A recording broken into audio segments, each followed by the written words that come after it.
செங்கல்பட்டு அருகே சிங்கப்பெருமாள் கோயில் பகுதியில வசித்து வருபவர் ரித்தீஷ். இவர் வீடு பாரதியார் தெரு பகுதியில இருக்கிறது.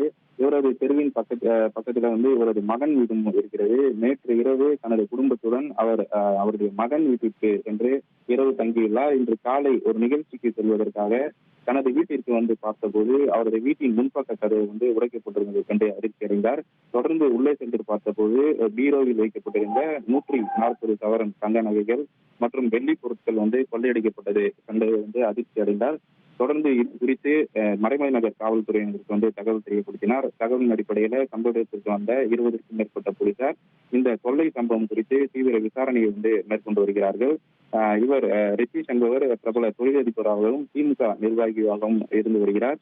இந்த நிலையில இவரது வீட்டில் கொள்ளையடிக்கப்பட்ட சம்பவம் இந்த பகுதி முழுவதுமாக ஒரு பெரும் பரபரப்பை ஏற்படுத்தியிருக்கிறது. தற்போது கூடுவாஞ்சேரி உதவி ஆணையர் தலைமையில 20க்கும் மேற்பட்ட போலீசார் சம்பவ இடத்திற்கு வருகை தந்து மோப்பநாய் மற்றும் கைரேகை நிபுணர்கள் உதவியுடன் இந்த கொள்ளையர்களை தேடும் பணிகளை தீவிரமாக ஈடுபட்டு வருகின்றனர். இந்த சம்பவம் இப்பகுதியில் ஒரு பெரும் பரபரப்பை ஏற்படுத்தியிருக்கிறது.